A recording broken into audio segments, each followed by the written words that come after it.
porque nosotros hemos estado ahí. Espíritu de bruja. Porque sabemos que no siempre la solución es fácil. No, El que no es conmigo en contra de mí es, y el que conmigo no recoge de ramas. Porque conocemos de raíz a los especialistas. El demonio es una figura que ha aparecido en todas las culturas. Y no es una figura cristiana, es una figura... Documentaremos todas esas experiencias que no tienen lógica alguna con Georgina Avilés e Ignacio Muñoz. La Mano Peluda, investigación. Hoy, en La Mano Peluda, investigación, en su versión extended, platicaremos sobre esa misteriosa máscara que fue hallada y representa a una diosa de la antigüedad. Además, lo que puede ocasionar la imagen de una gitana que está maldita. También, ¿cuál es el motivo por el que se presenta la profanación de tumbas? Además, para las personas que desean conocimiento, platicaremos con un parapsicólogo reconocido mundialmente. Esto y más en La Mano Peluda, investigación en su versión extended.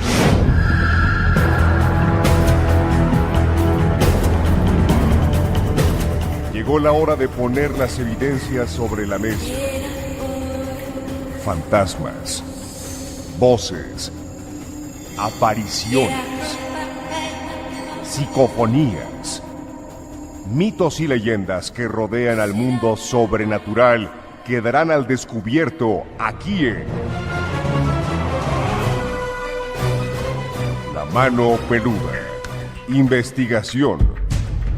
Desde la Ciudad de México para todo el mundo, esta emisión de lo insólito y de lo que no tiene explicación lógica, pero que a ti y a nosotros nos apasiona. Soy Georgina Avilés y qué gusto que estés esta noche con nosotros. Hola, ¿cómo están? Muy buenas noches. Bienvenidos una vez más a este programa en donde nos gusta platicar de lo increíble y también de lo sobrenatural. Porque de lo que es natural, en todos lados se habla mucho. Yo soy Ignacio Nacho Muñoz, agradecido con Dios y con todos ustedes porque juntos platicaremos de muchos temas espectaculares y tenebrosos, porque hoy es la versión extended. Como cada 8 días nos encontramos aquí de 1 a 3 de la mañana. Nos da mucho gusto poder hacer esa interacción contigo a través de las redes sociales. Tenemos el Facebook, Mano Peluda Investigación, Twitter, @manopeluda18 y también el canal oficial de YouTube, Miedoteca MX. Dale click en la campanita para que te lleguen las notificaciones. Y por supuesto que te estamos esperando en el Miedofón 5518 01 93 25 5518 01 93 25. Ahí nos puedes mandar un mensaje de texto, un mensaje de voz, compartir fotografías, videos, memes, lo que quieras. El punto es de que te pongas en contacto con nosotros. Además, si te encuentras en Estados Unidos o Canadá o tal vez alguna otra parte del mundo,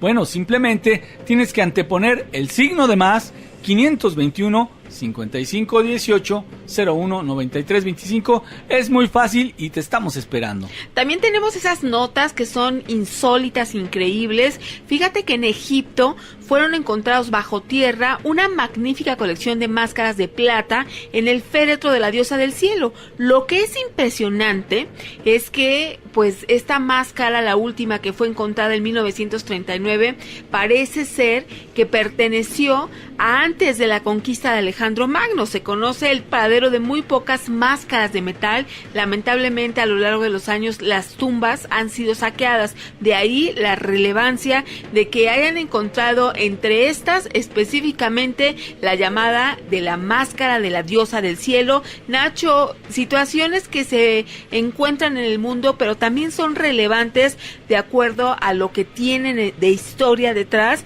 y cuántos años han pasado y por fin logran rescatar algunas. No, y los misterios que encierran, Gina, cuántas historias no se habrán visto a través de objetos como estos o algunos similares, sobre todo en cuanto a valor histórico y desde luego lo que representan en sí mismo como un objeto sagrado o algún objeto que pudo haber sido perteneciente a algún gobernador, a algún rey, a alguna reina o a alguien importante.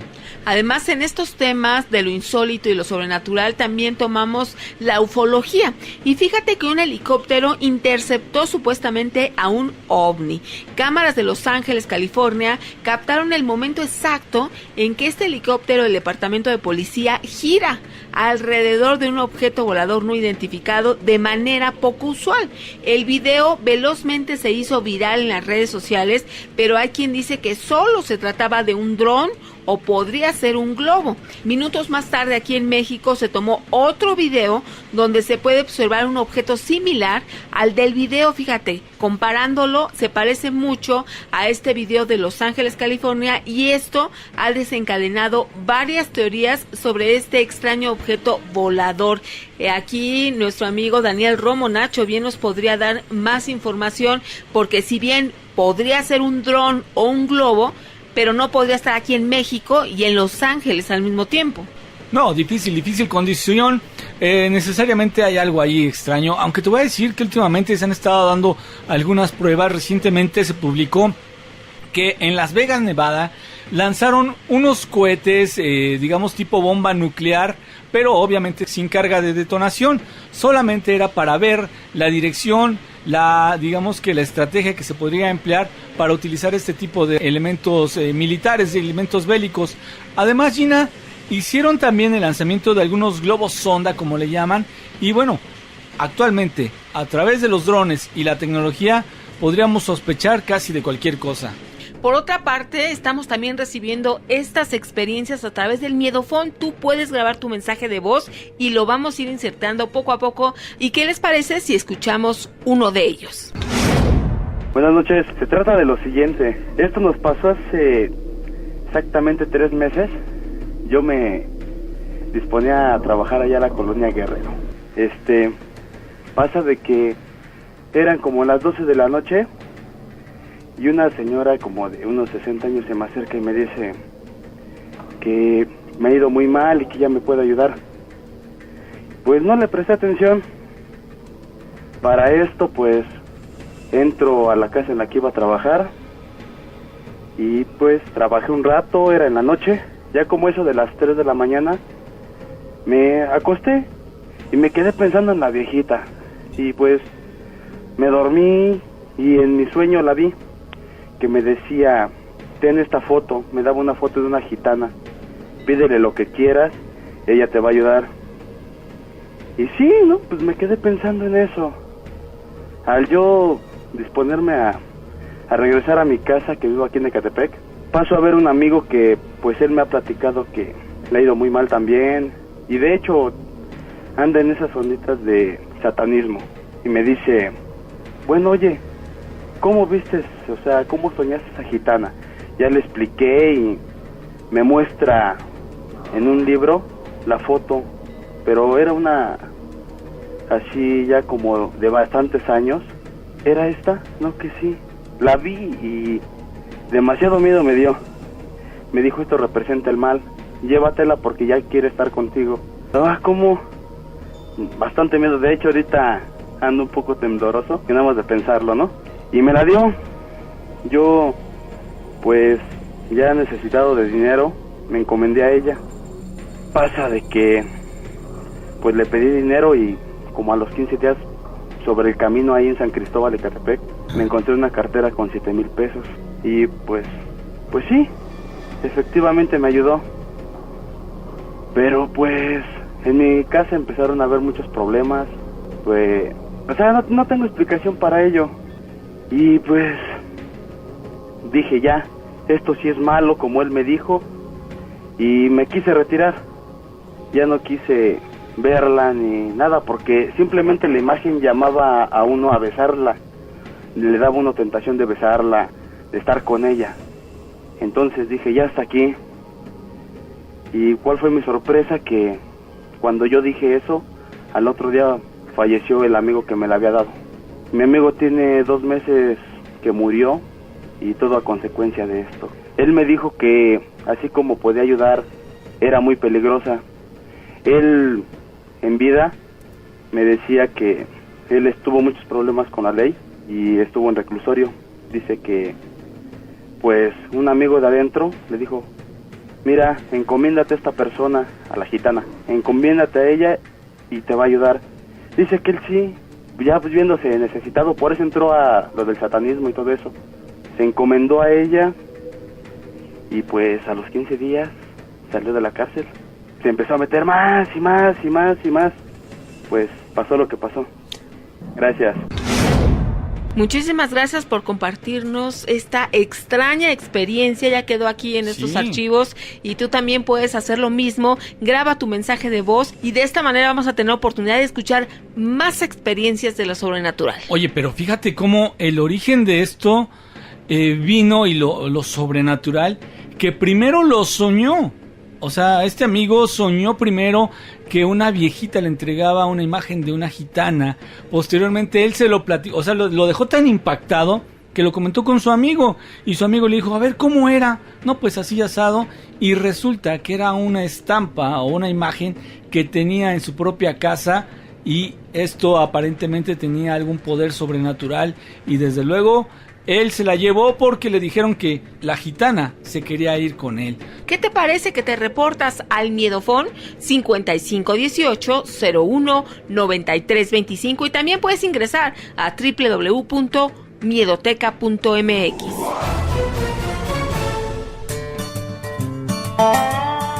Tengo una duda. ¿Los flojos vamos al cielo o nos vienen a buscar? Sabiduría en las redes.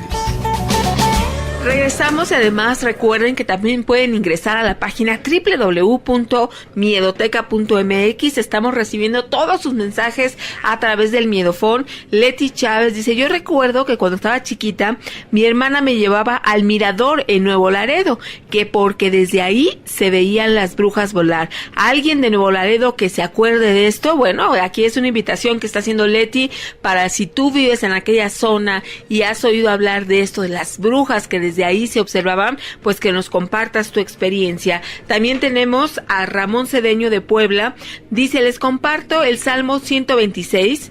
Todo saldrá bien de ahora en adelante. Tú serás victorioso y alcanzarás todos tus objetivos. Hoy Jesucristo visitó tu hogar y al salir se llevó todos tus problemas con él. Ramón, muchísimas gracias por compartir este salmo para los que lo quieran volver a leer. Salmo 126. También tenemos a Zuleín Juárez. Dice: buenas noches, escuchando su programa es muy bueno. Además, me identifico con algunos casos que pasan.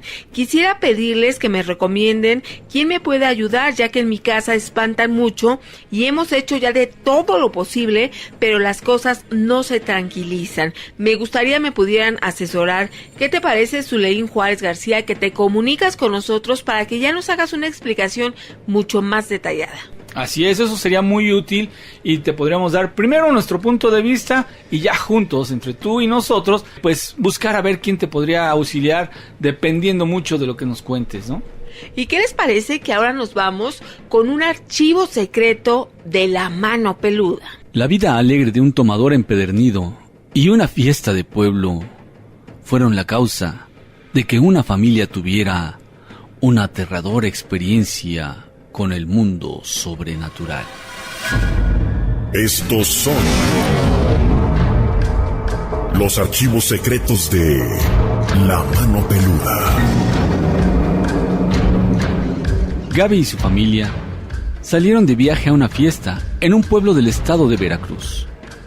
El festejo estaba muy animado y cuando se dieron cuenta ya era muy tarde para regresar a casa. Entonces, un señor les ofreció alojamiento, pero escuchemos lo que pasó.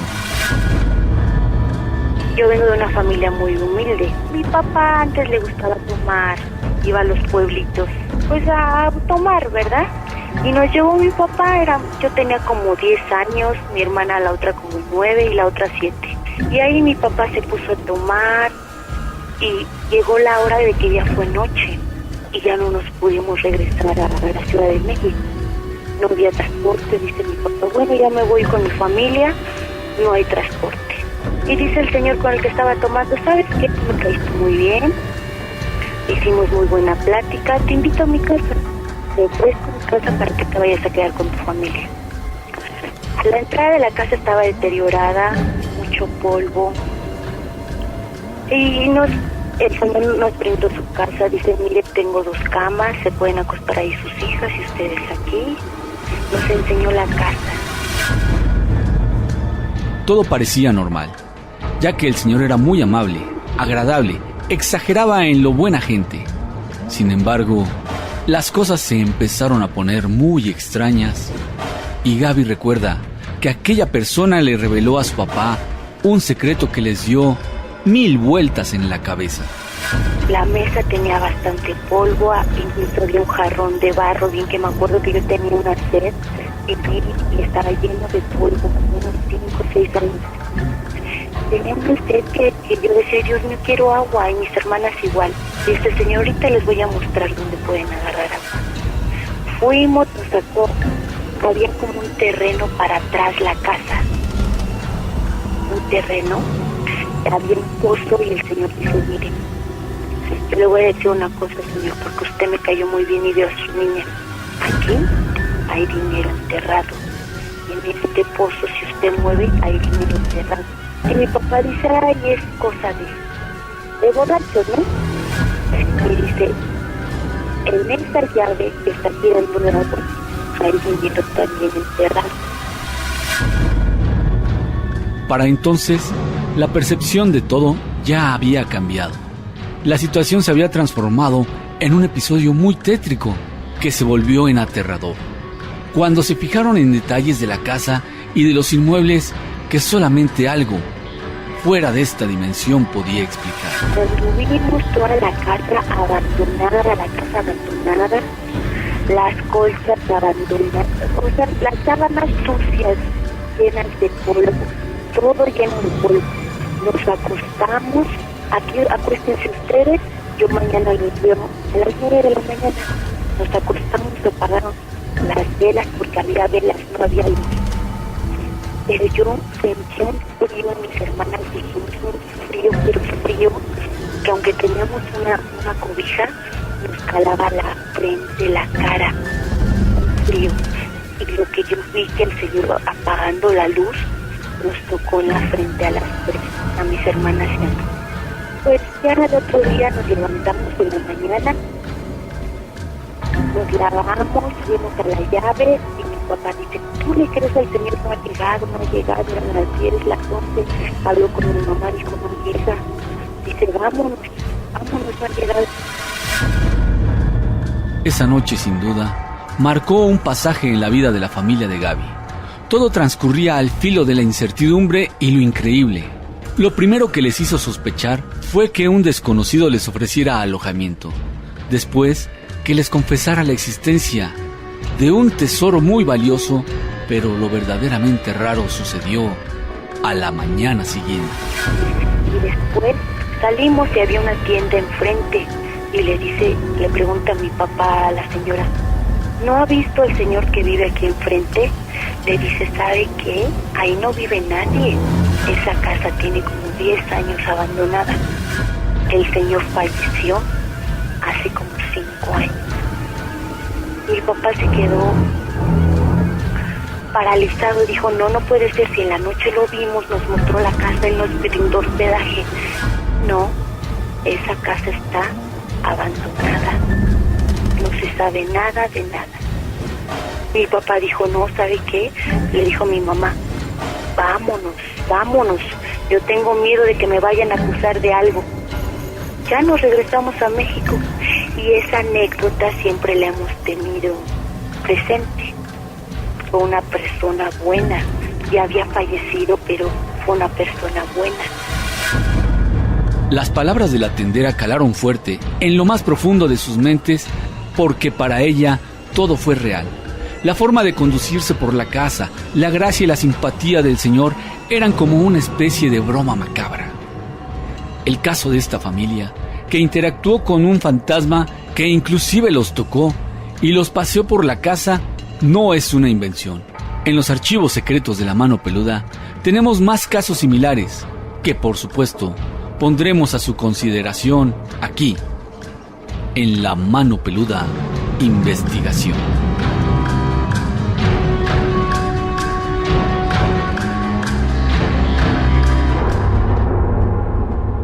¿Qué tal? Imagínate ser recibida, alojada, hospedada por un fantasma.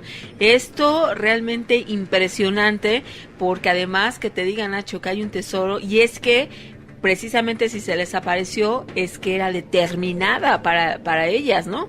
Pues sí, mira, llegaron a la fiesta como cualquier persona. Resulta de que su papá hace amistad o empatiza con un sujeto que también se encontraba en la misma fiesta, empezaron a platicar y todo, hicieron digamos que una relación así armoniosa y de repente se da cuenta que se tiene que ir a la casa. Ahí está el primer misterio. ¿Cómo es posible que un fantasma se haya presentado en la fiesta? Y la segunda parte de este misterio es por qué justamente a este señor que no tenía forma de regresar a su domicilio se le iba a presentar para ofrecerles alojamiento u hospedaje. Eso es increíble. Imagínate tú cuando el señor pudo abrir la puerta, tenía llave, cómo fue que accesaron a la casa. Para una persona que es ajeno a ese lugar es relativamente imposible. Es como si ahorita tú salieras de aquí y te quisieras meter a la casa del de enfrente o del de junto. Simplemente si no tienes llaves te vas a tener que brincar. Y de acuerdo a este testimonio que nos narraron, el señor les abrió la puerta, les dio alojamiento, todo era extraño, sí, la casa estaba toda empolvada, todo lleno de tierra. Además confiesan que no había luz. ¿Por qué no había luz? Si es una casa normal tendría que haber luz, pero como ya tenía muchos años de haber estado abandonada, obvio, no tenían el servicio de energía eléctrica, por lo tanto se valían de velas. O sea, todo estuvo muy raro, muy extraño, pero les cayó el 20 hasta que le preguntaron a la señora de la tienda. Está muy bueno este asunto, Gina, está muy bueno este testimonio y se los agradecemos mucho. Por supuesto que aquí tendremos más archivos. Además es muy parecido con lo que nos han contado amigos taxistas que llevan a alguna persona a su casa y les quedan a deber, les dicen vengan en la mañana, les pago, llegan y les dicen no, esa persona falleció hace 2, 3 años o más, y entonces ellos se quedan impactados porque platicaron con esa persona, incluso a veces les dan un billete y entonces dicen de dónde estuvo ese billete, cómo un fantasma puede tener objetos y además dártelos, no fue imaginación, físicamente lo sentiste, lo que te dio el billete, te deja algo en prenda, entonces algo increíble. Vamos a una pausa y regresamos. El Miedo Phone 5518 01 9325. Mi imaginación es mi prioridad, mi orgullo y mi pasión, mi fortuna. ¿Y qué hay de mi inocencia? Sabiduría en las redes. Continuamos, estamos recibiendo todos sus comentarios, gracias por la participación. También en fin de semana tenemos a Alexa López Rubio, a Ruth Rigonato, Mayra López, a Lucía Patricia Nájera, a Mapal Gómez y Sebastián Bradford, que durante los 7 días de la semana nos están apoyando. Y dentro de estos temas, Nacho, que nos apasionan, pues hay algunos que son muy interesantes y tienen un detrás que solamente un experto puede platicar de ellos. Y me refiero a la profanación de tumbas en los cementerios, porque sin saberlo, pero es algo muy habitual, detrás de estos actos a veces no se pueden entender, pero es que se esconde en la mayoría de las ocasiones el interés para realizar ciertos actos de carácter ritualista. Entonces ahí está el lado oculto. Sí, el ocultismo invade casi todo y sobre todo cuando hay fanáticos que son, pues digamos que malintencionados, pueden recurrir a los panteones, ya lo hemos platicado. Ya no hablemos de tratar de extraer las joyas que enterraron al señor con un reloj de esos carísimos o que iba con su Casimir inglés. Vamos, la gente es capaz casi de cualquier cosa, Gina, pero cuando se trata de rituales, se trata de magia, la situación adquiere otra connotación. Exactamente, hoy tenemos con nosotros a Hilde Gelson. Ella es investigadora de todo lo paranormal y por supuesto que nos va a hablar de este tema tan interesante. Hilde, ¿cómo estás? Hola, ¿qué tal? Buenas noches, pues un placer como siempre y con un tema más súper interesante, ¿no? Hemos dicho que los cementerios son epicentros de actividad paranormal, pero también ahí acuden personas que tienen otro objetivo, pero para conseguir de ahí huesos, cualquier cosa para hacer rituales. Sí, pues bueno, vamos a hablar un poquito de este tema, que vamos a tratar de abordar los puntos más importantes, y voy a comenzar pues contándoles una anécdota. Hace algunos años, como ustedes saben, estoy en contacto con ciertos grupos de prácticas afrocaribeñas, y bueno, hace algunos años una sacerdotisa que es nativa de Estados Unidos llevó a Haití a iniciar a un par de ahijados. Dentro de las condiciones de esta iniciación, esta sacerdotisa exhumó los cráneos, los cuerpos, y se apoderó de los cráneos de 2 sacerdotes importantes de Haití, y ella pretendía usarlo con fines rituales, sacarlos de Haití y llevarlos a Estados Unidos.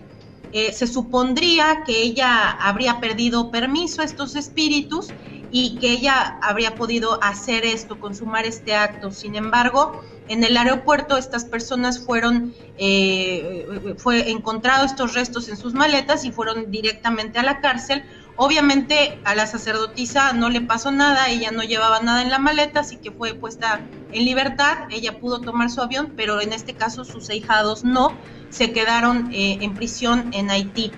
Esto es algo muy común, digo, este caso fue muy sonado, pero esto es algo muy común, que por lo menos en México, por ejemplo, lo vi con mucha frecuencia, de personas que sacaban de las tumbas, compraban restos humanos a la misma gente que trabaja en los cementerios. O sea, aquí hay que aclarar que la gente que trabaja en los cementerios, no en todos, pero en muchos de los casos, tienen que sacar los cuerpos y los usan para venderse los estudiantes de medicina, por ejemplo, pero también los usan para venderlos a personas que se dedican a la magia y la hechicería.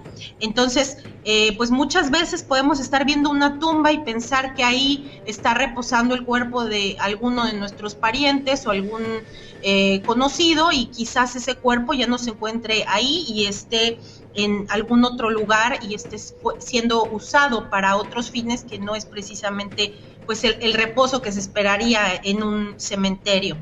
Entonces, aquí lo que hay que entender es que las prácticas africanas, y especialmente dentro del vudú, la exhumación de cuerpos humanos es incluso reglamentada, no es algo mal visto. Muchas veces estos restos se ocupan con fines medicinales, con fines de magia negra, de magia blanca, o sea, tiene muchos propósitos, pero hay un proceso de por medio. El proceso dentro de este sistema de creencias sería que el muerto se empezaría a manifestar a algún sacerdote o a diversas personas del círculo religioso, o incluso empezaría a manifestarse a través de los oráculos, y esto derivaría en la decisión de si ese cuerpo se puede exhumar para fines rituales. Sabemos también que las prendas que se ocupan en el palo mayombe, los fundamentos religiosos del palo mayombe, usualmente llevan restos humanos. Puede llevar desde la calavera, el cráneo, o algunos otros huesos. Esto casi siempre es por ley. Entonces vemos que en México pues hay una creciente práctica de estos cultos, y bueno, es un negocio que la verdad se está dando con muchísima frecuencia. También fíjate que vamos a hablar un poco sobre esa otra profanación que no es precisamente de las comunidades o de los grupos pequeños. Aquí hay les voy a mencionar un artículo que escribió Fernández Espinosa, donde él define la profanación de 2 tipos. Una que puede ser de tipo hurto o saqueo de la tumba, donde lo que se busca en esencia son las reliquias o las posesiones del muerto por fines mágicos o lucrativos, es decir, que se buscan las joyas, los artefactos con los que fue enterrado, las ropas inclusive. Sí. Y en este caso el segundo tipo de saqueo obedece al saqueo en sí del cuerpo. Esta es la llamada profanación mágica del cuerpo.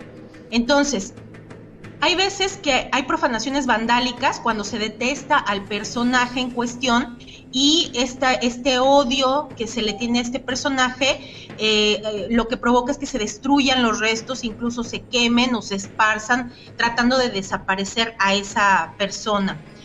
También se supondría para otros que los restos físicos tendrían un poder espiritual y serían una especie de, digamos, trofeos esotéricos. Casi siempre este tipo de prácticas ha sido atribuida a grupos satanistas, pero también existen culturas muy antiguas que se han dedicado a este tipo de prácticas, desde la India, África, tradiciones orientales. Incluso hay veces que las cenizas de un cuerpo se ocupan con una finalidad de sanación. En algunas tribus, en algunas locaciones, incluso de la India, las cenizas pueden ser comidas como una forma de medicina. En China también las cenizas llegan a ser comidas o se hacen pastillas, se hacen cápsulas para que las personas sanen por el poder de estos difuntos. A mí me parece increíble, Hilde, que estemos hablando de esto como si se tratara pues de algo muy sencillo. La verdad es de que lleva, por supuesto, una fuerte dosis de alta magia, y si no, por lo menos, si la gente no conoce, tratan de hacerlo como verdaderos magos, como verdaderos expertos en esto de las invocaciones. Al escuchar tu discurso, Hilde, me llamó mucho la atención que decías con respecto a la nota esta de la mujer que quería llevarse unos cráneos, que le piden permiso al muerto. Yo me pregunto, ¿habrá ocasiones en que el muerto les pueda decir que no? ¿Cómo es que piden permiso o simplemente dicen ahí, el que calla otorga? Bueno, en este caso en particular no hubo, o suponemos que no hubo, todo el procedimiento ritual que debería haber habido, porque por algo esta gente terminó en la cárcel.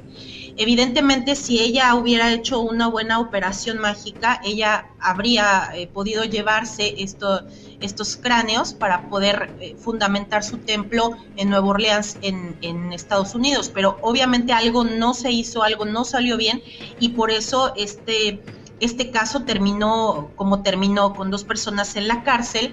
Te puedo decir muchos más. Hay otro de un grupo de paleros que fueron al cementerio y, aprovechando la distracción de la persona que estaba encargada del cementerio, sacaron un costal que estaba un cuerpo entero, se lo robaron, y aprovechando la distracción de esta persona. Lo que ocurrió después es que ellos fueron a su casa, hicieron un ritual para despertar a ese espíritu, al cual no le habían pedido permiso y en el cual pues no habían preguntado. O sea, se robaron un cuerpo, profanaron un cuerpo, y ocasionó que después de la ceremonia de que despertaron a este espíritu, tuvieron un incendio en el lugar.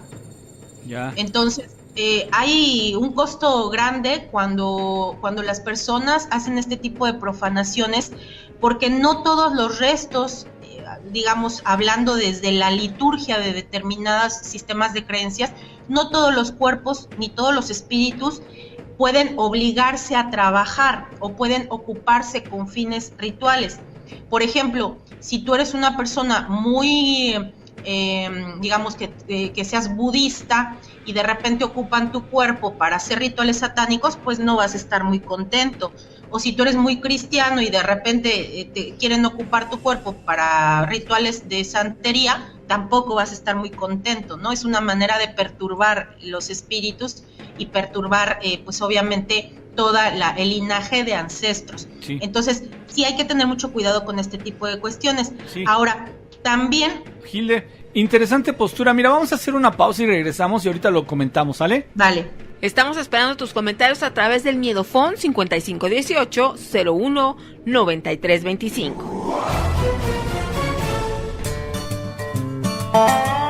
Sí y no son palabras cortas pero fuertes. La mayoría de nuestros problemas son por decir sí demasiado rápido y no demasiado tarde. Sabiduría en las redes. Continuamos, estamos recibiendo todos sus mensajes. Saludos a Yago50, Nancy Ávila, su nickname es Taller Albertos. Laura Romero dice, uy, qué miedo con esta noche de frío. Adriana Vadillo dice buenas noches, Jenny Nacho y todo su equipo. Sofía González, Yanco Alegría, Lady Búho, dice que tengan excelente madrugada. A Daniel Uribe, muchos amigos que se están reportando y que también están haciendo comentarios acerca de este tema de profanación de tumbas. Esto no es un tema actual, desde nuestros ancestros esto ha tenido una repercusión, sobre todo espiritual, por el motivo por el que se saca precisamente estos restos. También en la historia hemos registrado casos como el de Charles Chaplin, que poco después de su muerte, 2 delincuentes entraron al cementerio, profanaron su tumba, la policía dio con los perpetradores, pero los restos pudieron regresar precisamente a donde ahí descansaban, al cementerio, pero ellos lo hicieron por dinero.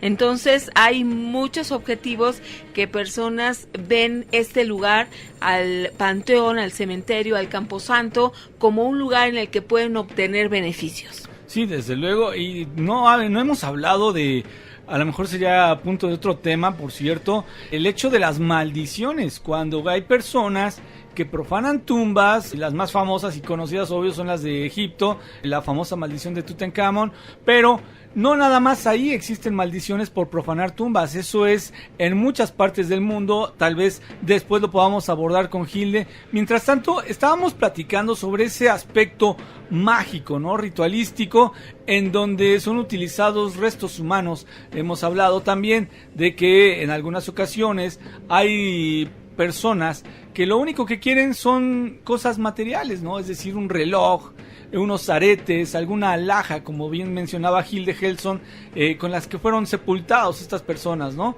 Sin embargo, la otra parte, la energética, la espiritual, es lo que poco se habla, Hilde. Sí, bueno, recordemos que en algunos grimorios antiguos se ocupan partes de personas. Hay un trabajo muy famoso que bueno, en la época medieval, que era con la mano de un ahorcado, ¿no? Y que esta mano pues cumpliría ciertos deseos. Entonces es algo arraigado efectivamente desde tiempos ya muy antiguos. Y yéndonos más hacia la historia actual, por ejemplo, hablando un poco de política y vinculándola con este tema, por ejemplo, al Che Guevara y a Perón les cortaron las manos, y en este caso las manos se asocian con el poder, se asocian con Marte, lo que supondría que quien tiene sus manos de alguna forma quiere o pretende apoderarse de su fuerza, y existen ritos mágicos, en este caso para poder apoderarse de determinadas cualidades de un difunto, poder someterlo a voluntad del mago o de la logia de magos para sus propios fines.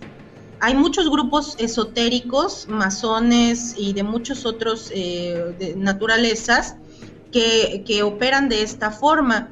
También hay que pensar que estos grupos no necesariamente tienen que ser satánicos, sino que hay también tipos de conjuros o de prácticas nigromantes. También la cabeza de Francisco Villa se supone o se dice, se rumora en algunos círculos que está en manos supuestamente del grupo de los Skull and Bones, y que ocuparían esta cabeza con fines rituales. Entonces, realmente es difícil precisar si los restos de una determinada figura política, un héroe nacional, si estos restos realmente están descansando donde dicen que están descansando, y si algunas de sus partes estarían siendo usadas para construir egregores o para construir entidades o hacer trabajos mágicos de alto alcance que ya no tienen que ver con un fin en específico para una persona, sino para un determinado grupo o sector del poder o de la política o del medio artístico, no sé, ¿no? Claro.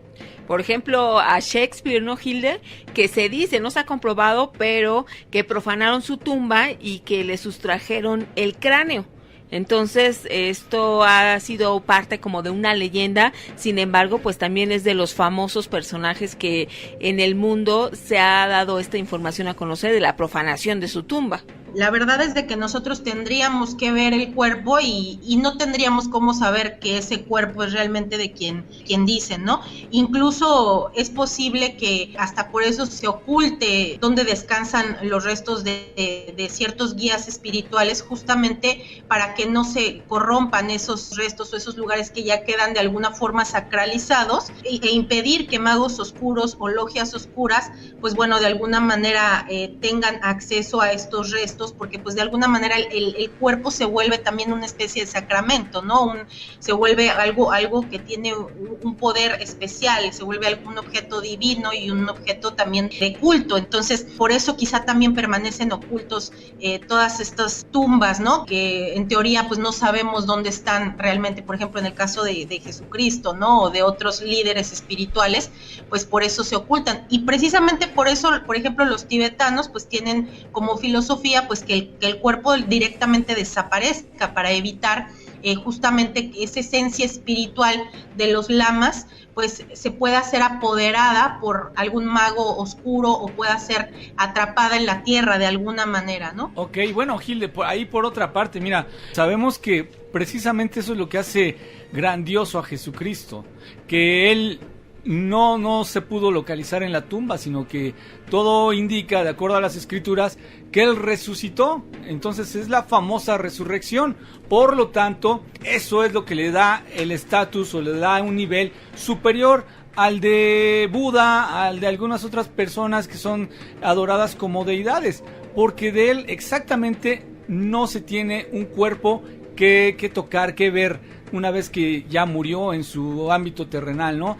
Otra pregunta que yo te quería hacer, Hilde. Se supone que cuando uno muere, alma y espíritu se desprenden y se van, trascienden. ¿Cómo es posible que exista este lazo o esta liga entre el cuerpo que está descansando o los restos humanos, ¿no? Puede ser ceniza, pueden ser huesos, que de cualquier forma los gusanos se los comieron, la carne, los gusanos se encargaron de hacer su función natural. Entonces, ¿cuál sería el vínculo entre esto que quedó aquí como un desecho y lo que se fue a trascender, no sé, al tercer cielo o al otro cielo? Pues generalmente la iconografía de la muerte pues está asociada con los huesos, precisamente porque los huesos tienen una memoria que incluso se puede explicar en términos más biológicos, ¿no? O sea, los huesos guardan una información impresionante. Entonces, queremos pensar que también a nivel espiritual o a nivel más místico, pues parte de esta energía queda impregnada, pues digamos, en ciertas capas del cuerpo y que esa energía de alguna manera podría ser ocupada. Obviamente yo creo también que dependerá del individuo, ¿no? Porque no es lo mismo un líder político que aunque haya alcanzado la gloria, pero no necesariamente tuvo una evolución espiritual. Si hablamos de Krishna, de Cristo o de un Dalai Lama, pues obviamente estamos hablando de personas que desarrollaron su conciencia a otro nivel y que quizás sea más difícil trabajar o querer apoderarse de esta energía. Pero en el caso de las personas famosas o de las figuras políticas, son personas que también, digamos, tienen alguna fuerza, tienen alguna energía y obviamente sus restos estarían siendo ocupados para fines mundanos y para fines asociados con el poder, sobre todo con el poder de las masas, ¿no? Porque sería apoderarte de ese cuerpo, sería un poco como apoderarte de eso que logró esa persona con relación a los demás. Tumbas saqueadas, restos de ataúdes y fragmentos de huesos humanos, pues es muy común, pero también esto está penado por la ley, de 4 a 8 años de prisión a aquellas personas que se les sorprenda. Sin embargo, pues ya sabemos que también el abandono de algunos lugares en el cementerio hace que precisamente las personas dedicadas a esto se den cuenta y ahí es donde profanen las tumbas. Estamos recibiendo preguntas, Hilde, dice Alejandro Barruecos de Puebla, ¿el vómito puede ser causa de un trabajo de brujería? Hoy que también estamos hablando acerca de brujería. Se supone que cuando una persona se somete a una curación de tipo espiritual, a un método apotropaico, pues de alguna manera ya sea el curandero o la persona que está siendo curada, tienen que sacar, ¿no? Esta es la creencia de muchos chamanes, que se tiene que sacar el mal. Entonces muchas veces se presenta esta curación acompañada del vómito, ya sea por parte del curandero o por parte de la persona que está siendo limpiada. Bueno, en los testimonios relacionados con los exorcismos, pues frecuentemente se presenta los vómitos fétidos que incluso pareciera no tener relación con ningún tipo de alimento que pudiera haber consumido la persona poseída, o que incluso la persona poseída ni siquiera ha comido y no tiene explicación alguna eso que está desechando. Entonces puede venir acompañado, pero es muy amplio el tipo de fenómenos que se pueden relacionar con el vómito. Hilde Gelson, pues muy interesante, la verdad es que nos falta noche, pero hay que seguir en este espacio que tenemos. Te agradecemos por el momento todo esto que ya nos explicaste y nos comentaste, porque quedan muchas cosas pendientes que poco a poco las abordaremos, ¿no? Vale, así sea, y pues un saludo a todos, un beso a todos los escuchas y a ustedes también un abrazo afectuoso, y pues hasta la próxima. Hasta pronto, Hilde Gelson, investigadora de lo paranormal. Vamos a una pausa y regresamos. El Miedofón, 5518-01-9325. Yo soy un hombre de verdad. Cuando mi vieja me dice no vas, no voy y ya, punto. No le estoy rogando como un chilletas. El macho mexicano. Te recordamos que también nos puedes escuchar de lunes a viernes a las 10 de la noche en 1470 de AM y al mismo tiempo en Facebook, Mano Peluda Investigación, y YouTube, Miedoteca MX. Recibiendo muchos mensajes. Edwin Arturo Jiménez dice: saludos desde Tila, Chiapas, la tierra de los milagros. Qué emoción volver a escucharlos. Un día me contactaron hace mucho tiempo para contar que vi a La Llorona. Edwin, pues cuando lo decidas también puedes participar nuevamente. Adri Díaz, en León, Guanajuato, presente, escuchando el mejor programa de terror con los buenísimos. Gracias, Gina y Nacho. Saludos a todos los peludomaniacos desde León, Guanajuato. Jaid Díaz, saludos, quiero contar un relato espeluznante, en serio me pasó a la edad de los 11 años más o menos. Jaid, manda tu número al Miedofón. De esta manera nosotros te anotamos en bitácora y poco a poco te vamos a llamar a ti y a todos los miedofan que se han anotado para que nos cuenten sus experiencias. Es importante decirles que lo pueden hacer a cualquier hora, envían sus datos para que nosotros ya en la noche hagamos ese enlace con ustedes. Y fíjate, Gina, que es estimulante saber que no importa la hora en que estemos haciendo la transmisión, siempre hay alguien que nos acompaña y que desea unirse a esta comunidad del terror, misterio y suspenso. Verdaderamente eso nos da muchas ganas de seguir trabajando y nos alienta para que alcancemos nuestra meta, como ya se los mencioné. Hemos hablado de casas embrujadas, personas poseídas, pero ¿tú habías escuchado de unos zapatos poseídos? Pues fíjate que un señor que trabajaba en un cementerio le compró unos tenis de buena marca a un compañero de trabajo, pero él no sabía lo que le esperaría al ponérselos. Un día que los estaba usando, sintió escalofrío y una señora mayor le dijo que alguien lo seguía. Al voltear, vio a un hombre detrás de él, pero sus amigos no podían ver a este hombre y entonces le hacían burlas, que qué le pasaba, por qué volteaba tanto. Al volver a su casa, su mamá se percató de la situación y le pidió que se quitara esos zapatos porque pertenecían a un muerto. Al día siguiente le preguntó a su compañero de trabajo que de dónde habían salido esos zapatos, esos tenis que había comprado, y él confesó que se los había robado a un pandillero antes de sepultarlo, y era precisamente el hombre, el fantasma de aquel hombre que seguía a esta persona, Nacho, que compró unos zapatos. Wow. Que malamente se los robaron y los vendieron, y mira lo que sucedió. El propietario de los zapatos lo perseguía. Fíjate nada más, traía una maldición, algo así, ese par de zapatos, ¿no, Gina? Y ahora nos vamos a ir con un audio, pon muchísima atención. Hola Gina, hola Nacho, muy buena noche. Yo quisiera comentarles algo que me pasó. Esto tendría hace como año y medio aproximadamente. Y fue que tuve un sueño. En ese sueño aparecíamos mi papá y yo. Ambos jugamos béisbol y mi papá estaba bateando y yo estaba esperando turno. De repente este sueño se convirtió en una pesadilla. ¿Por qué? Porque el umpire empezaba a golpear a mi papá y yo defendía a mi papá y lo golpeaba al umpire.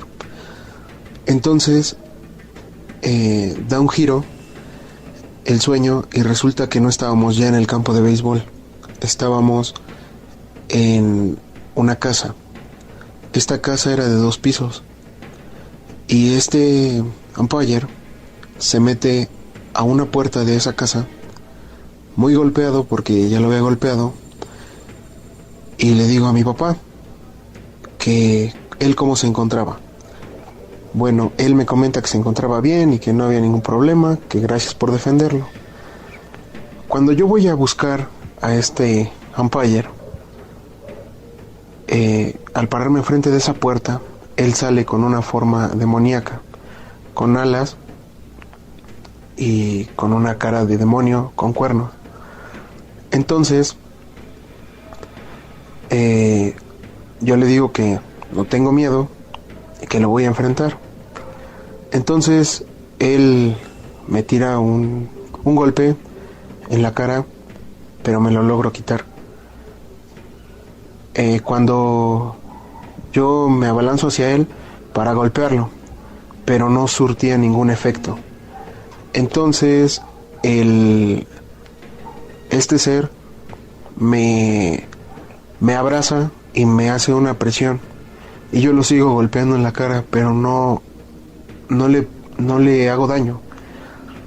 Me pongo en el sueño, yo siento que estoy rezando y el ser se va debilitando.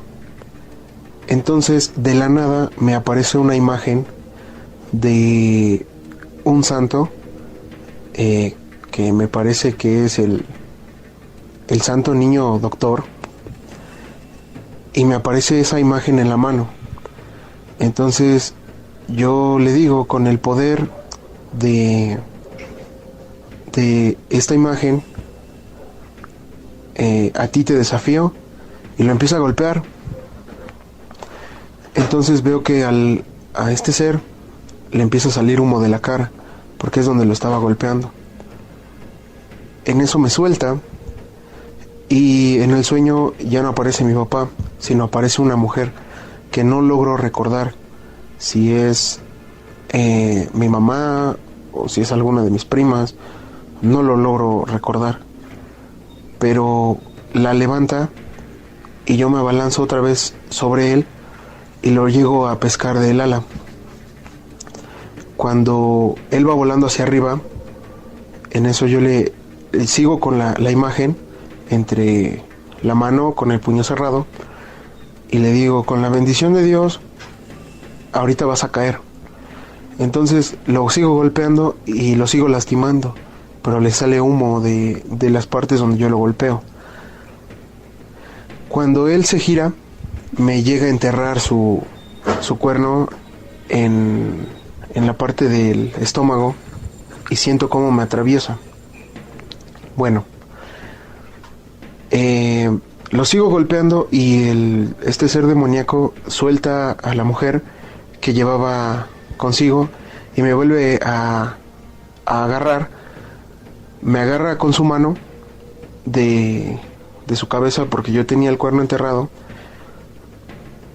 Me saca y me vuelve a hacer presión y yo lo sigo golpeando en la cara.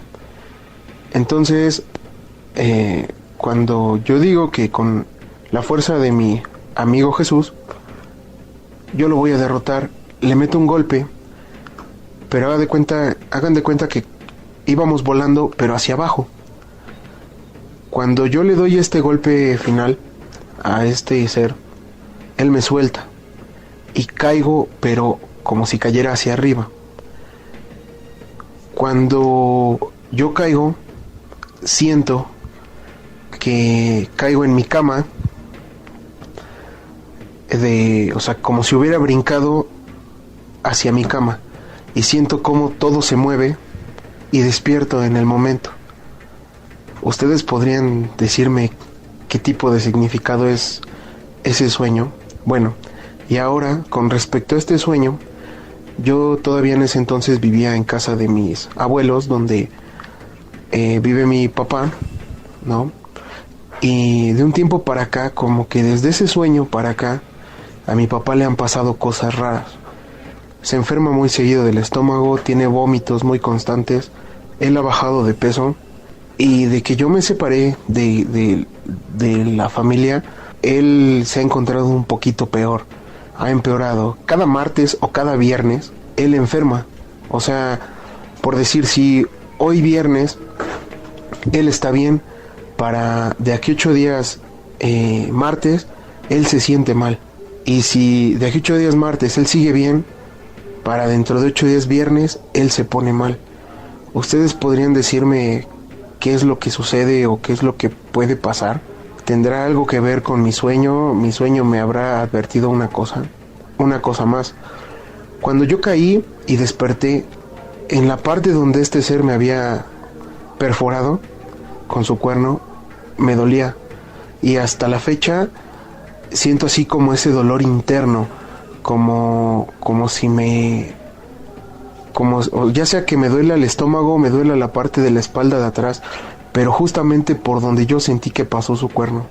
O sea, eso puede ser malo, pudo haber sido real, o solo son sugestiones, ¿no? Y también quisiera saber si es un aviso, ese sueño fue un aviso acerca de un trabajo que le pudieran haber hecho a mi papá. ¿Me podrían ayudar, Gina, Nacho, con la ayuda del maestro Soham? Bueno, mira, aquí lo que nos estás platicando, necesitamos saber si es algo frecuente. Ahora, esto que tú sientes, que el dolor lo tienes precisamente donde en el sueño lo sufriste, pues entonces ya estaríamos hablando que no fue simplemente un sueño. Más bien yo siento que ahorita estás en una etapa donde tienes falta de confianza y que te puede producir ansiedad. Estás precisamente en una ausencia de seguridad interior, que eso te lleva a desconfiar que pudieran estar haciendo brujería. Sin embargo, Nacho, no creo que haya sido tal así como una brujería y que te está avisando a través del sueño. Comunícate, te estamos esperando en el Miedofón 5518-019325, mensaje de texto o de voz.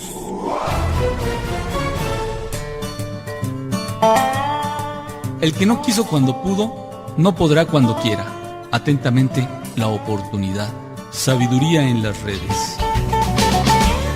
Continuamos con esta emisión de lo insólito, lo sobrenatural, lo que no tiene explicación lógica. Cuando estamos ahondando más en estos temas, surgen dudas, surgen inquietudes, Nacho, y hoy tenemos el gusto y el placer de compartir que tenemos con nosotros a una persona que es conocedora, estudiosa en estos temas y que además nos va a hacer grandes aportaciones en este espacio. Desde luego, y le damos la bienvenida al doctor Alejandro Parra, quien nos atiende la llamada hasta allá, hasta Argentina. Así es, el doctor Alejandro Parra es investigador en parapsicología, es director de ALIPSI, Instituto de Psicología Paranormal, y nos estamos enlazando a Argentina, porque además él es reconocido no solo en este país, sino en el mundo entero, precisamente por estos conocimientos. Así es. Buenas noches hasta Argentina. Gracias por tomar la llamada y qué gustazo de verdad platicar con un experto en estos temas que apasionan de verdad. Sí, seguro. Un gran placer para mí conversar con ustedes y con toda la gente que esté interesada en estas temáticas también, claro. ¿Cuál fue este acercamiento a la parapsicología? ¿Qué lo motivó a conocer estos temas? Bueno, desde mi adolescencia siempre he tenido inquietudes hacia la filosofía, la religión.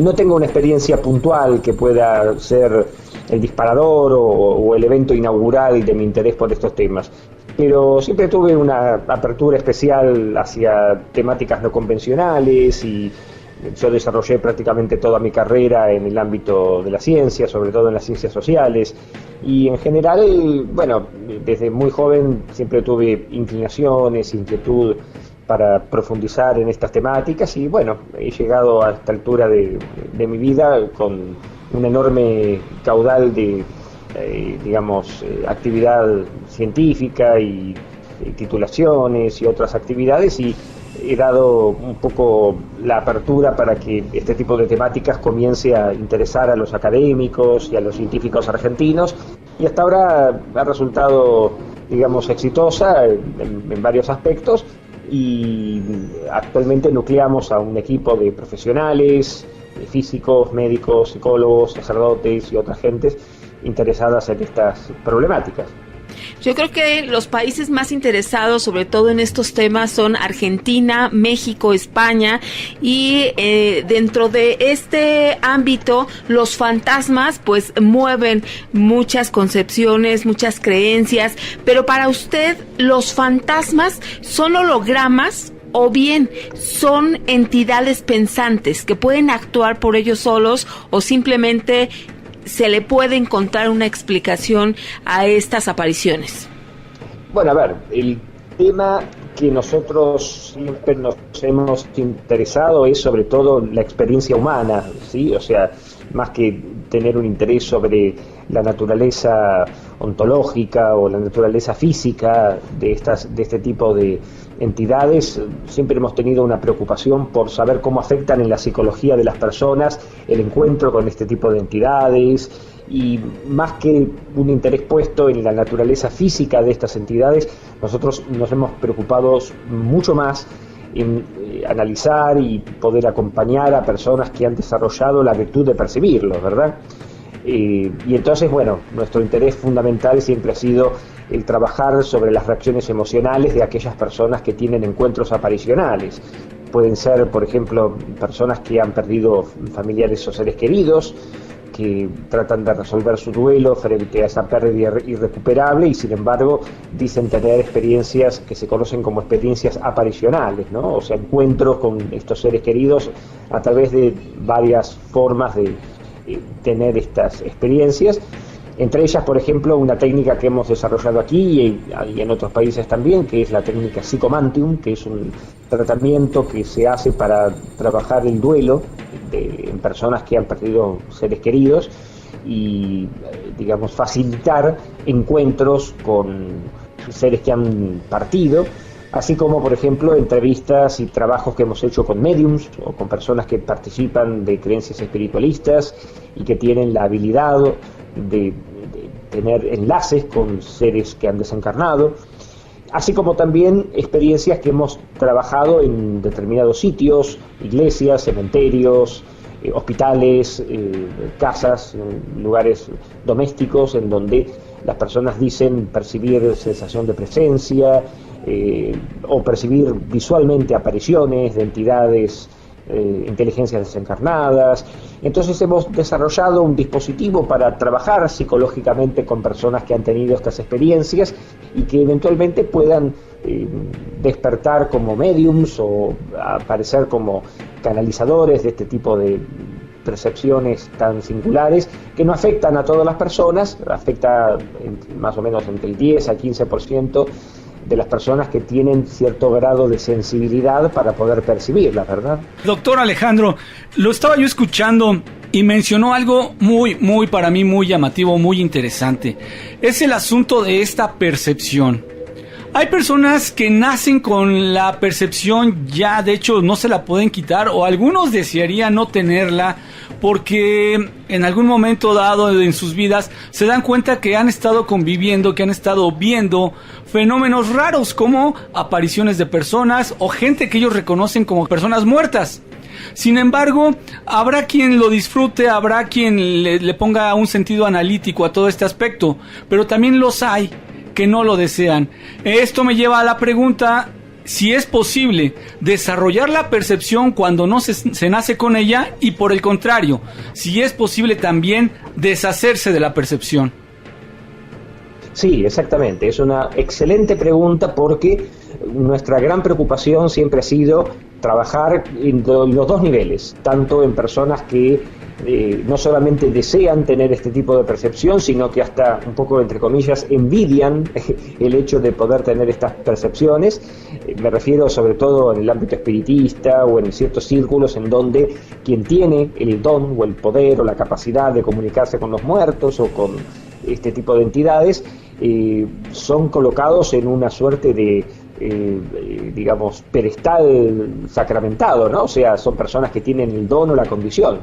En tanto que en otros círculos, quizá en familias que son muy conservadoras, religiosas, pertenecen a círculos católicos muy conservadores, o pertenecen a comunidades religiosas como Testigos de Jehová, mormones u otras comunidades, en general en estos cultos se ve o se considera que quien tiene una condición mediúmnica o que tiene la sensibilidad para captar estas percepciones o estas entidades es una persona que tiene una enfermedad o bien requiere algún tipo de exorcismo o limpia o liberación espiritual o algún tipo de tratamiento en particular gracias al cual se puede liberar de esta presión, de esta situación tan estresante.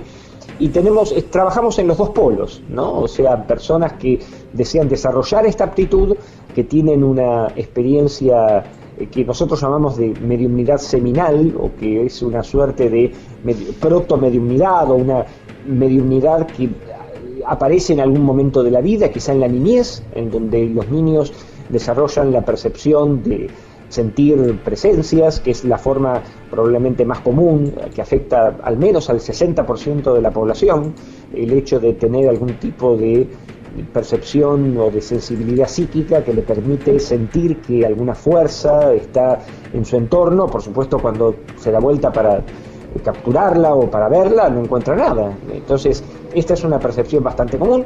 Otra forma es quizá la más infrecuente, que puede ser la percepción visual directa de estas apariciones. Por supuesto, tenemos docenas de anécdotas y de historias al respecto que puedo contarte de pacientes o mediums o personas que tienen este tipo de percepciones, y luego concretamente personas que se sienten claramente afectadas por estas entidades, que sienten que los controlan o que algún tipo de fuerza externa trata de dominarlos, para las cuales, bueno, muchas de estas personas sienten que tienen algún tipo de patología y en general sienten que pueden ser víctimas o bien de un cuadro psicótico o bien de algún tipo de fuerza que tratan de expulsar de sus cuerpos, ¿verdad? Claro. Y yo diría que en cada religión, en cada sistema de creencias, en muchas tradiciones espiritualistas, en muchos cultos y místicas, las personas han recurrido a varios tipos de tratamientos, remedios, fórmulas, conjuros, exorcismos, limpias, liberaciones, armonizaciones, o sea, todos términos que provienen de la cultura espiritual, que indican que este tipo de fuerzas o entidades los controlan y tratan de, digamos, neutralizarlas o conjurarlas o evitar que se introduzcan en sus cuerpos. A este tipo de experiencias llamamos las experiencias de control espiritual. Por ejemplo, en la comunidad espírita es muy común la experiencia que se conoce bajo el nombre de obsesión espiritual, que es un tipo de digamos, posesión, aunque no es una posesión en un sentido riguroso, pero es una forma de control de parte de una entidad a la persona que está siendo afectada, que en muchas culturas este tipo de experiencias se pueden, digamos, diagnosticar o incluso tratar mediante rituales, conjuros, prácticas chamánicas, que en México son muy comunes, ¿verdad? Sí, por supuesto. Estamos hablando con el connotado parapsicólogo doctor Alejandro Parra. Vamos a ir a una pausa. Permítame un segundito porque queremos aprovechar que lo tenemos en la línea y vamos a platicar extenso. Deme un segundito, vamos al corte y regresamos. Comunícate al Miedofón 5518 01 9325.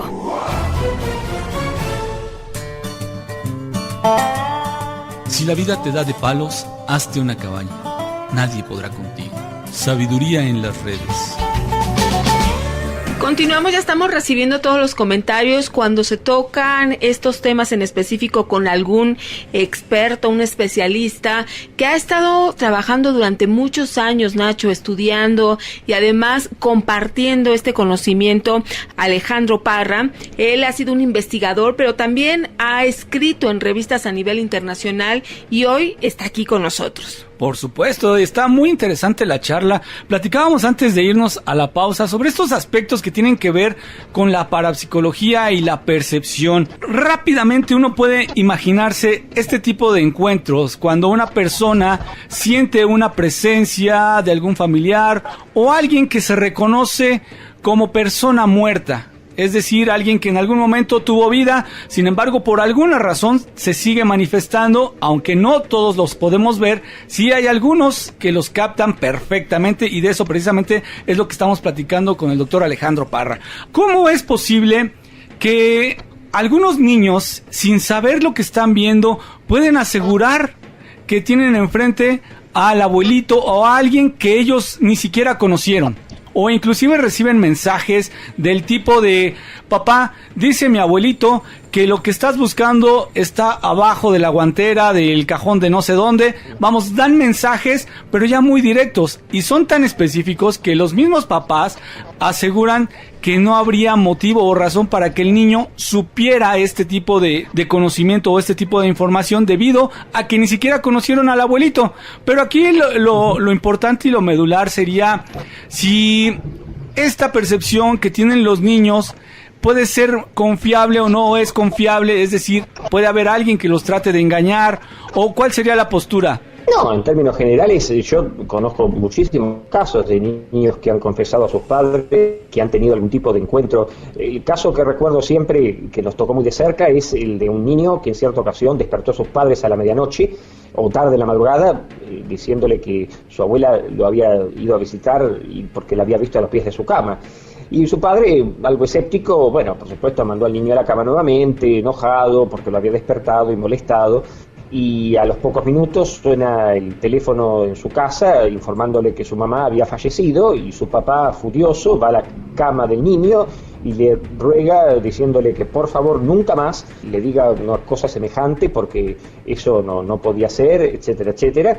Y bueno, el niño le reprendió al niño justamente por esa causa, y por supuesto el niño ya adulto, toda vez que tenía una experiencia de estas características, naturalmente en el futuro las continuaba reprimiendo, de modo que, digamos, una de sus primeras experiencias aparicionales no fue tan feliz como el caso de otras familias en donde el niño comienza a tener este tipo de percepciones y en lugar de discriminarlo o de digamos, reprimirlo o cosas por el estilo, por el contrario, incluso se lo considera un niño que tiene una condición o una virtud o un don especial, y por supuesto esto es muy dependiente de la propia historia familiar y cómo las culturas de las familias, más allá de sus propias creencias religiosas, muy liberales o muy conservadoras, consideran que estas experiencias pueden ser tratadas o pueden, por ejemplo, pueden ser objeto de un exorcismo o pueden ser, digamos, el principio de una carrera como medium, ¿verdad?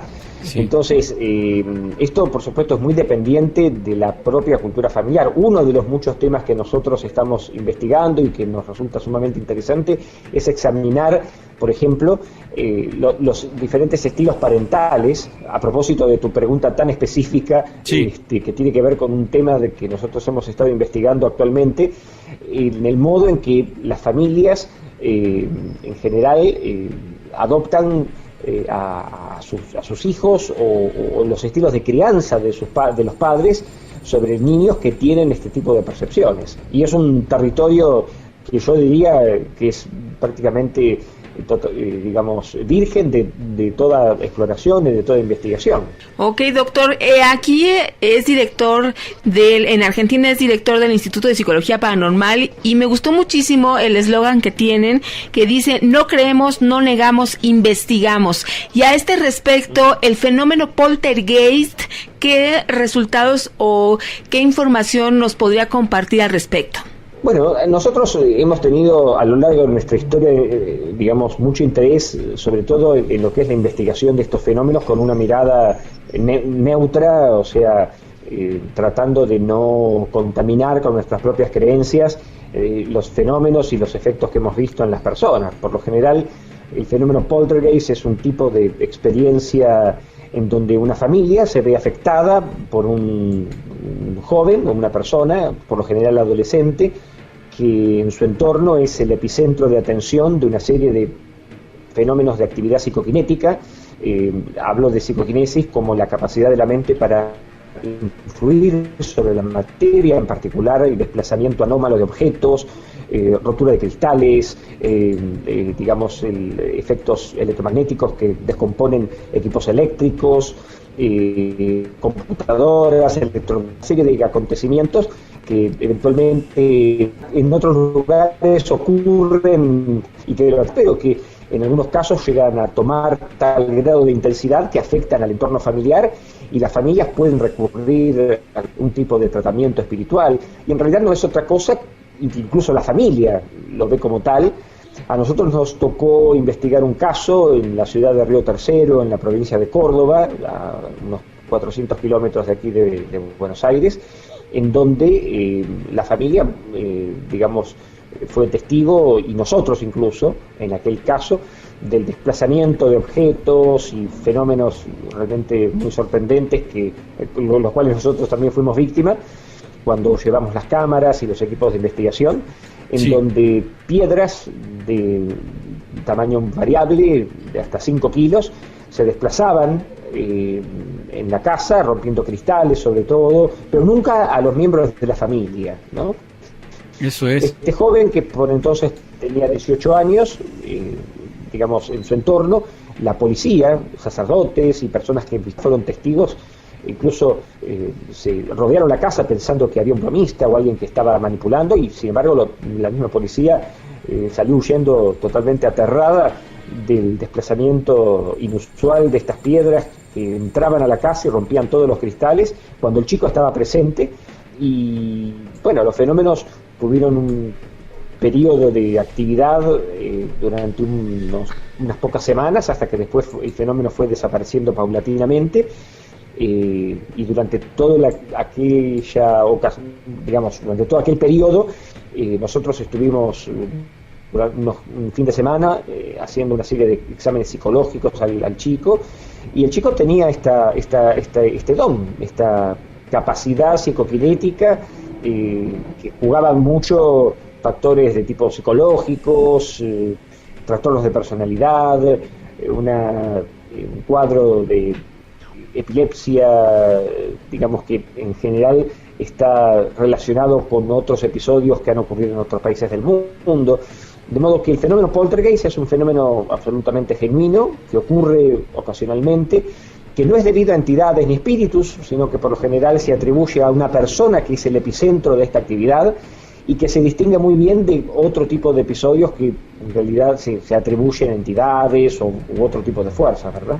Muchas veces se le achacan a los famosos demonios que se están manifestando, y por eso la gente se altera, ¿no? En un momento dado no se pone a reflexionar esto que usted nos menciona, que efectivamente puede haber alguien que tenga una mente, un cerebro que esté emanando tanta energía que no ha podido canalizar de manera adecuada, y que puede haber un detonante que obligue a que todo esto se manifieste en el entorno. Sí, esto fue lo que ocasionalmente puede ocurrir, exacto, tú lo dices muy bien. Hay algún detonante emocional, por lo general. En casi todas las experiencias paranormales siempre hay un detonante emocional, el estrés, por lo general, u otros tipos de situaciones psicológicas que conectan este fenómeno paranormal, y nuestro interés principal es justamente detectar ese tipo de causas emocionales o fenómenos psicológicos asociados a los eventos paranormales. Por eso nuestro instituto apunta a la psicología de lo paranormal, porque tratamos de indagar cuáles son las causas por las cuales este tipo de fenómenos siempre parecen estar asociados a los estados emocionales de las personas que lo producen, ¿verdad? Más allá de que, por supuesto, como ocurre en algunos casos, aceptemos la existencia de entidades o inteligencias desencarnadas que puedan producir este tipo de anomalías. Claro, pues acá en México, parapsicólogo Alejandro Parra, también nos gusta mucho hablar de estos temas, nos apasiona, de hecho es la razón de ser de este programa, y tenemos también una premisa que es investigación que no es divulgada, no tiene razón de ser, y nos va a encantar muchísimo que juntos vayamos compartiendo este tipo de material. He notado que usted tiene algo impresionante en cuanto a su trabajo. Acabo de detectar por ahí algún documento interesante sobre la manifestación de seres, algunas apariciones en hospitales y muchas cosas así, que me va a dar muchísimo gusto que ojalá después podamos platicar más adelante en otros programas para que también nuestro auditorio y nuestra gente que nos sigue se pueda enterar. Seguro, sí, desde ya. Puedes comunicarte conmigo en cualquier otro momento. Muchísimas gracias. Fantástico, el placer ha sido mío y continuamos en contacto para otros encuentros y entrevistas. Vamos a una pausa y regresamos. Sigue reportándote, estamos recibiendo tus preguntas, tus comentarios a través del Miedofón 5518-01-9325. La vida es muy simple, pero insistimos en que sea complicada. Confucio. Continuamos con el programa. Gracias a toda la gente de Ocotlán, Jalisco, que se reúnen para escucharnos no solo al iniciar el domingo, sino toda la semana. También a Juan Raciel Ruiz Macotela, dice: buenas noches, Gina y Nacho, saludos desde Alfayuca, en Hidalgo, un lugar lleno de leyendas. Juan Raciel, pues ¿qué te parece que te comunicas con nosotros? Precisamente las leyendas, los mitos, todo lo que tiene que ver con los temas de terror y suspenso, Nacho, nos interesan. Entonces, ¿qué te parece si nos comentas alguna de esas leyendas? Nos interesaría muchísimo. Por supuesto, ¿no? Y además ahí en Hidalgo, Gina, hay muchísimas historias de tesoros enterrados. ¿Por qué razón? No sabemos. ¿Será acaso que por ahí hubo mucho movimiento de la revolución? ¿O cuál será la causa o el motivo por el que nos han relatado varios episodios de tesoros justamente ahí en Hidalgo, Gina? También tenemos a Víctor Domínguez, dice: saludos desde Monterrey a mi hermano el gordo, que está en Michoacán. Allá los escucha, y es que eso nos sucede muchísimo, Nacho, que esta emisión sirve para unir a la familia, a los amigos que están lejos, y entonces Monterrey y Michoacán pues están aquí unidos en esta madrugada por esta emisión. Gracias a Víctor Domínguez. Edwin Arturo Jiménez dice: espero me saluden, y también a mi Tila, Chiapas. Hay muchas historias por allá y ya compartí. Bueno, pues muchas gracias, Edwin. Ahorita vamos a buscar tu información, porque también allá en Chiapas, bueno, hay cantidad de leyendas que nos interesaría aquí también compartir. Mapat Gómez: en noviembre les voy a contar vivencias demoníacas que tuve con mi hermana y en la iglesia. Mira, Mapat está preparando la mejor parte de una vez, Mapat. Dice que porque es el mes de los muertos, entonces que lo espera para ese día. Y también en noviembre, Nacho, vamos a tener nuestro tercer miedotón. Entonces yo creo que se está esperando y está guardando este relato que es impresionante según estas palabras que dice. Imagínate, vivencias demoníacas que tuvo ella con su hermana y además en la iglesia. Entonces suena bastante interesante. Nos esperaremos a noviembre para que Mapat nos comparta esta experiencia. Sí, desde luego. Y no se me hace raro que sean en la iglesia. Ya sabemos que también en las iglesias, sí, ok, priva la hermandad, el buen deseo, la buena voluntad. Sin embargo, también sabemos que hay por ahí rondando muchísimos demonios. También es la carga de las personas cuando se liberan de ella. Es decir, en la iglesia vas, sí, para acercarte a Dios, para orar, para rezar, pero también muchas personas llegan con muchos problemas y ahí es donde los dejan. Entonces esa energía que van liberando supuestamente es lo que nos han comentado los expertos, y yo no lo dudo, para nada, se va quedando, se va almacenando en algunos rincones. No por nada tú le preguntas a alguien: oye, ¿tú te atreverías a quedarte en la iglesia toda la noche a oscuras? Y muchos te dirían: no, ¿sabes qué? Yo no. Ahí, por ejemplo, en la iglesia, en los hospitales, pues también, Nacho, hay muchísimas experiencias que son terroríficas realmente. Desde luego, Gina. Gracias por haber estado con nosotros. El tiempo se va de volada cuando es de madrugada y te esperamos toda la semana en punto de las 10 de la noche. Que tengas buena noche, Dios te bendiga. Soy Georgina Avilés. Pues vámonos, yo también me despido. Soy Ignacio Nacho Muñoz, agradecido con Dios y con todos ustedes porque juntos hicimos un programa con muy buenas experiencias. Que pases muy buena noche y como decimos aquí, ¡Cabot!